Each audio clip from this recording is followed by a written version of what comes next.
Role है। BJP ने दक्षिण के लिए मिशन 40 तैयार किया है, यानी कि लोकसभा में वो दक्षिण से कम 40 सीट लाने की तैयारी कर रही है। इसके पीछे का तर्क बीजेपी ये देती है कि इससे पहले कर्नाटक में उसके पास 25 सीटें थी, लेकिन अब सच्चाई ये है कि वो कर्नाटक की कुर्सी गंवा चुकी है। लेकिन उसे उम्मीद है कि सिद्धारमैया की अभी यानी कि कांग्रेस की जो सरकार चल रही है उससे लोगों का मोह भंग हो चुका है, और जो 25 सीट पिछले लोकसभा चुनाव में बीजेपी को मिली थी वो कर्नाटक में मेंटेन रहेगा। और इसके अलावा तेलंगाना से बीजेपी को 4 सीट मिली थी, अभी वहाँ विधानसभा चुनाव हुए थे, वहाँ भी कांग्रेस की सरकार बनी है, लेकिन बीजेपी को उम्मीद है कि वहाँ 4 नहीं 4 से ज़्यादा सीटें उसे लोकसभा में मिलेगी, क्योंकि जो बीआरएस है यानी टीआरएस पार्टी जो पहले टीआरएस थी अब बीआरएस हो गई है, वो पार्टी टूट के कगार पे है, और अब तेलंगाना में भी सीधा मुकाबला कांग्रेस और बीजेपी के बीच होगी। और वैसी स्थिति में बीजेपी को वहाँ 4 से ज़्यादा सीटें मिल सकती है, यानी 2019 का जो आंकड़ा है वो बढ़ सकती है। इतना ही नहीं,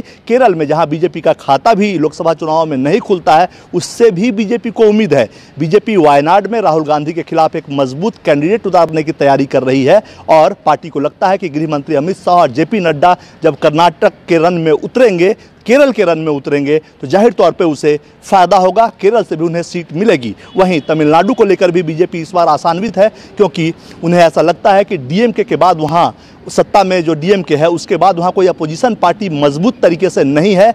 एआईएडीएमके कई हिस्सों में बंट चुकी है, लिहाजा अब वहाँ डीएमके और कांग्रेस का जो अलायंस है उसके खिलाफ बीजेपी ही खड़ी है, और ऐसी स्थिति में लोकसभा चुनाव में उसे फायदा मिल सकता है। इन सभी तैयारियों के तहत बीजेपी 40+ का मिशन कर्नाटक के लिए तैयार करके बैठी है, दक्षिण के लिए तैयार करके बैठी है, और उसे उम्मीद है कि दक्षिण भारत से उसे 40 से ज़्यादा लोकसभा सीटें मिलेंगी। और इसके लिए बीजेपी ने एक रोड मैप भी तैयार किया है।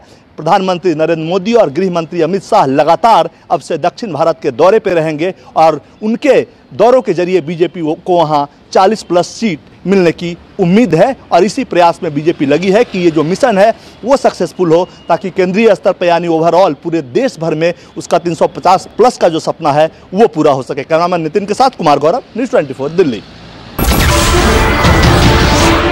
नमस्कार, मैं हूं मानक गुप्ता। अगर आपको हमारा ये वीडियो पसंद आया हो तो इसे लाइक और शेयर जरूर करें, और हां, हमें सब्सक्राइब और फॉलो करना ना भूलें, ताकि आप देश और दुनिया की कोई खबर मिस ना करें। तो जुड़े रहिए हमारे साथ और देखते रहिए न्यूज़ 24।